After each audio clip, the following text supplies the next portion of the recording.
Welcome to Sri Shakti 777 YouTube channel. Use of get in 10 ways.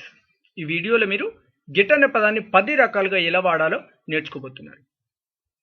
ఈ ఛానల్ని మీరు కొత్తగా చూసినట్లయితే ఇలాంటి మరిన్ని వీడియోస్ మీకు కావాలనుకుంటే తప్పకుండా ఛానల్ని సబ్స్క్రైబ్ చేసుకోండి. ఈ వీడియో మీకు నచ్చినట్లయితే తప్పకుండా లైక్ చేయండి. ఓకే, గెట్ అనే పదాన్ని మొదటి రకం చూసినట్లయితే రిసీవ్ అండి. రిసీవ్ అంటే ఏదైనా ఒక దానిని అందుకోవడం. ఇలా రిసీవ్ అనే పదానికి బదులుగా కూడా గెట్ని వాడడం జరుగుతుంది.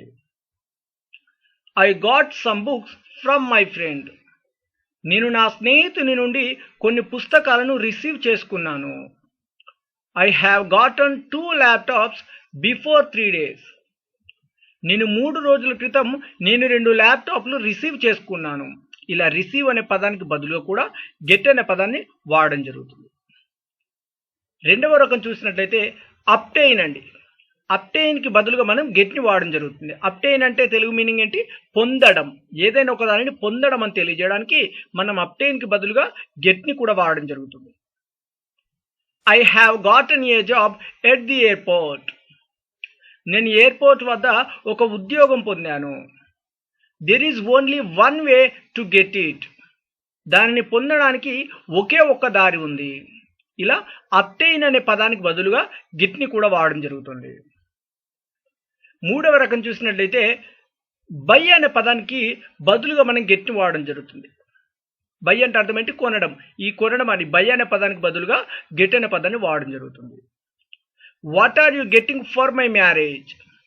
మీరు నా పెళ్ళికి ఏమి కొంటున్నారు. I have got a pen for you. నేను నీ కోసం ఒక పెన్ను కొన్నాను. ఇలా బై అనే పదానికి బదులుగా గెట్ని వాడడం జరుగుతుంది. మూడవ రకం. ఇక నాలుగవ రకం చూసినట్లయితే బ్రింగ్ అండి. బ్రింగ్ అనే పదానికి బదులుగా గెట్ని వాడడం జరుగుతుంది. బ్రింగ్ అంటే అర్థం ఏంటి? తీసుకోవడం. సారీ అండి, తీసుకోవడం కాదు, తీసుకురావడం. ఇలా తీసుకురావడం అంటే అర్థం బ్రింగ్. బ్రింగ్ అనే పదానికి బదులుగా మన గెట్ని వాడడం జరుగుతుంది. Could you please get a glass of water. దయచేసి మీరు ఒక గ్లాస్ నీళ్లు తీసుకురాగలరా అండి. Can I get you something to eat. నేను మీకు తినడానికి ఏది అయినా తీసుకురమ్మంటారా అండి. ఇలా బ్రింగ్ అనే పదానికి అర్థం ఏంటంటే తీసుకురావడం. ఇలా బ్రింగ్ అనే పదానికి బదులుగా మనం గెట్ని వాడడం జరుగుతుంది. నాలుగవ రకం. ఇక ఐదవ రకం చూసినట్లయితే గెట్ అనే పదాన్ని రీచ్ ఏ ప్లేస్. రీచ్ ఏ ప్లేస్ అని అంటే రీచ్ అంటే ఏదైనా ఒక గమ్యాన్ని చేరుకోవడం. ఇలా రీచ్ అనే పదానికి బదులుగా కూడా మనం గెట్ని వాడడం జరుగుతుంది. I did get to my home morning at 5 o'clock. నేను మా ఇంటికి ఉదయం 5 గంటలకు చేరుకున్నాను. When will you get there. మీరు అక్కడికి ఎప్పుడు చేరుకుంటారు. ఇలా రీచ్ అనే పదానికి బదులుగా గెట్ని వాడడం జరుగుతుంది. గెట్కి పాస్ట్ టెన్స్ ఏంటి? Verb to got. వర్బ్ 3 ఏంటి? గాటన్. గాటన్ వస్తుంది, గాట్ కూడా రావడం జరుగుతుంది. గెట్ అనే పదం ఆరవ రకం చూసినట్లయితే బికమ్ ఆర్ చేంజ్ అండి. అంటే ఇవి రెండింటికి అర్థం ఏంటి? మారడం. ఇలా బికమ్ లేదా చేంజ్ అనే పదానికి బదులుగా మనం గెట్ని కూడా వాడడం జరుగుతుంది. They are getting very well. వారు చాలా బాగా మారుతున్నారు. I think I'm getting old. నేను ముసలివారిగా మారుతున్నాను. ఇలా బికమ్ లేదా చేంజ్ అనే పదానికి బదులుగా మనం గెట్ని కూడా వాడడం జరుగుతుంది. ఏడవ రకం గెట్ని చూసినట్టయితే అండర్స్టాండ్ అండి. అండర్స్టాండ్. అండర్స్టాండ్ అంటే అర్థం ఏంటి? అర్థం చేసుకోవడం. ఇలా అండర్స్టాండ్ అనే పదానికి బదులుగా కూడా మనం గెట్ని వాడడం జరుగుతుంది. I did not get it. నాకు ఇది అర్థం కాలేదు. I got it. నాకు ఇది అర్థమైంది. Do you get what I'm saying. మీకు నేను ఏం చెప్తున్నానో అర్థమైందా. ఇలా అండర్స్టాండ్కి బదులుగా కూడా మనం గెట్ని వాడడం జరుగుతుంది. హ్యావ్ గాట్ అండి. అంటే 8వ రకం చూసినట్లయితే హ్యావ్ అనే పదానికి బదులుగా మనం హ్యావ్ గాట్ని వాడడం జరుగుతుంది. అంటే హ్యావ్ అంటే కలిగి ఉండడం. ఓకేనా ఫ్రెండ్స్. ఇలా హ్యావ్ అనే పదానికి బదులుగా హ్యావ్ గాట్ని వాడడం జరుగుతుంది. I have got 2 sisters. నాకు 2 అక్క చెల్లెళ్ళు ఉన్నారు. Have you got time for dinner. Dinner చేయడానికి మీకు టైం ఉందా. ఇలా హ్యావ్ అంటే ఏదైనా ఒకటి కలిగి ఉండడం. అప్పుడప్పుడు మనం అంటుంటామండి, ఒక కారు ఉంది, లేకపోతే ఇద్దరు చెల్లెలు ఉన్నారు, మీకు చిల్డ్రన్ ఉన్నారా అంటే డూ యూ హ్యావ్ చిల్డ్రన్ అని అంటుంటా కదా, హ్యావ్ యూ గాట్ చిల్డ్రన్ అని కూడా అడగడం జరుగుతుంది. ఓకేనా ఫ్రెండ్స్, ఇలా హ్యావ్కు బదులుగా హ్యావ్ గాట్ని కూడా చెప్పడం జరుగుతుంది. ఇక 9వ రకం చూసినట్టయితే హ్యావ్ టు అనే పదానికి బదులుగా హ్యావ్ గాట్ టుని వాడడం జరుగుతుంది. హ్యావ్ టు అనేది ప్రజెంట్ టెన్స్ మీనింగ్ అండి. దీని అర్థం ఏంటంటే ఏదైనా ఒక పనిని చేయాలి అని తెలియజేయడానికి హ్యావ్ టుని వాడడం జరుగుతుంది. హ్యావ్ టుని మనం హ్యావ్ గాట్ టుగా చెప్పడం జరుగుతుంది. I have got to do it, నేను ఇది చేయాలి. She had got to learn English before she came here, ఆమె ఇక్కడికి రాకముందే ఇంగ్లీష్ నేర్చుకోవాల్సి వచ్చింది. ఇందులో చూడండి, చేయాలి అని చెప్పేసి అన్నాము, హ్యావ్ గాట్ టు ఇది ప్రజెంట్ టెన్స్. ఇక్కడ చేయాల్సి వచ్చింది, నేర్చుకోవాల్సి వచ్చింది అంటే ఇక్కడ హ్యాడ్ గాట్ టు, అంటే హ్యావ్ టుకు పాస్ట్ టెన్స్ ఏంటి, had to.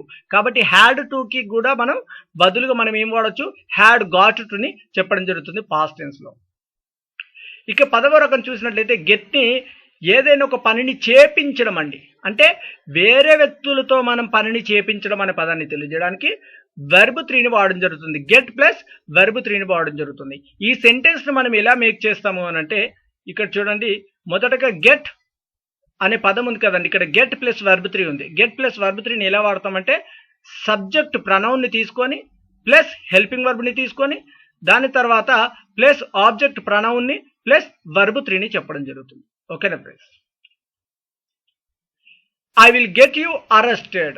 I will get you arrested అంటే ఇక్కడ చూడండి, ఈ సెంటెన్స్లో ముందటగా ఇక్కడ సబ్జెక్ట్ ప్రనౌన్ అన్నాము, ఇక్కడ ఐ సబ్జెక్ట్ ప్రనౌన్, దాని తర్వాత హెల్పింగ్ వర్బ్ అన్నాము, ఇక్కడ హెల్పింగ్ వర్బ్ విల్ తీసుకున్నాము, ఇక్కడ దాని తర్వాత ఆబ్జెక్ట్ ప్రనౌన్ అన్నాము, కానీ ఆబ్జెక్ట్ ప్రనౌన్కి ముందు మనం గెట్ని తీసుకోవాలి. ఎప్పుడైనా కానివ్వండి గెట్ని తీసుకోవాలి. గెట్ లేదా గాట్ లేదా గెట్టింగ్ అనే పదాలను తీసుకొని దాని తర్వాత ఆబ్జెక్ట్ ప్రనౌన్, యూ అయితే యూ, హిమ్ అయితే హిమ్, హర్ అయితే హర్, దెమ్ అయితే దెమ్, మీ అయితే మీ, ఇలా ఆబ్జెక్ట్ ప్రనౌన్ తీసుకొని దాని తర్వాత వెర్బ్ 3 చెప్పాలండి. వెర్బ్ 3 చెప్పడం జరుగుతుంది. దీని అర్థం ఏంటి అని అంటే ఇక్కడ చూడండి, నేను నిన్ను అరెస్ట్ చేపిస్తాను. ఇలా ఎప్పుడైనా కానివ్వండి నేనే చేస్తాను అని చెప్పట్లేదండి, నేను వేరే వాళ్ళతో చేపిస్తాను. ఇలా ఏదైనా ఒక పనిని వేరే వాళ్ళతో చేపిస్తాను అని తెలియజేయడానికి గెట్ ప్లస్ వెర్బ్ 3ని వాడడం జరుగుతుంది. I will get you beaten, నేను నిన్ను కొట్టిపిస్తాను. She will get it cleaned, ఆమె దీనిని శుభ్రం చేపిస్తుంది. Please get the room cleaned, దయచేసి ఆ గది శుభ్రం చేపించండి. ఇలా 3వ రకం అంటే గెట్ని 10వ రకం చూసుకున్నట్లయితే గెట్ ప్లస్ వెర్బ్ 3గా వాడడం జరుగుతుంది. ఏదైనా ఒక పనిని వేరే వాళ్ళతో చేపించడం అని తెలియజేయడానికి గెట్ ప్లస్ వెర్బ్ 3ని వాడడం జరుగుతుంది. ఇంకా ఇంకో రకం చూసినట్లయితే ఏదైనా ఒకటి సర్ప్రైజ్ చేయడం అండి. అంటే ఆశ్చర్యపోయాను, లేకపోతే ఆశ్చర్యపోయారు అని అంటుంటా కదండి, ఇటువంటి పదాలకు ఆశ్చర్యపోయాను, లేకపోతే ఏదైనా ఇంకా వేరే షాక్డ్ అని అంటుంటాము, అంటే అలానే ఆగిపోయాము అంటుంటా కదా, ఇలా ఆశ్చర్యపోయారని తెలియజేయడానికి కూడా గెట్ని ఇక్కడ వాడడం జరుగుతుంది. ఐ డిడ్ గెట్ సర్ప్రైజ్డ్, నేను ఆశ్చర్యపోయాను. ఐ గాట్ సర్ప్రైజ్డ్, నేను ఆశ్చర్యపోయాను. ఐ విల్ గెట్ సర్ప్రైజ్డ్, నేను ఆశ్చర్యపోతాను. ఐ యామ్ గెట్టింగ్ సర్ప్రైజ్డ్, నేను ఆశ్చర్యపోతున్నాను. ఐ గెట్ సర్ప్రైజ్డ్, నేను ఆశ్చర్యపోతాను. ఈ సెంటెన్స్ మొదటి సెంటెన్స్ చూడండి, ఐ డిడ్ గెట్ అనేది డిడ్ అనే హెల్పింగ్ వర్బ్ మనం తీసుకున్నాం కాబట్టి గెట్ని వాడాము. ఇక్కడ గాట్ వాడాము, ఇక్కడ ఎటువంటి హెల్పింగ్ వర్బ్ లేదు కాబట్టి పాస్ట్ టెన్స్ కాబట్టి గాట్ని వాడాము. ఇక్కడ విల్ గెట్ ఇది ఫ్యూచర్ గురించి అండి, ఆశ్చర్యపోతాను. ఇప్పుడు చూడండి, మీరే ఆశ్చర్యపోయారు అన్నాం అనుకోండి, యూ డిడ్ గెట్ సర్ప్రైజ్డ్ ఇలా చెప్పడం జరుగుతుంది. ఇక్కడ ఐ ఆమ్ గెట్టింగ్ సర్ప్రైజ్డ్, నేను ఆశ్చర్యపోతున్నాను, ఇది ప్రజెంట్ అండి. ఓకేనా ఫ్రెండ్స్, ఐ గెట్ సర్ప్రైజ్డ్ అనేది నేను ఫ్యూచర్లో అంటే ఆశ్చర్యపోతాను అని తెలియజేయడానికి, ప్రజెంట్లో కావచ్చు ఆశ్చర్యపోతాను అని తెలియజేయడానికి. ఇప్పుడు వాళ్ళే ఆశ్చర్యపోతారన్నాం అనుకోండి, దే విల్ గెట్ సర్ప్రైజ్. లేకపోతే ఆవిడ ఆశ్చర్యపోతుందనంటే షీ విల్ గెట్ సర్ప్రైజ్. ఇలాంటి ఎవరైనా ఒకరు ఆశ్చర్యపోతారు అని తెలియజేయడానికి ఇక్కడ మనం చెప్పడం జరుగుతుంది.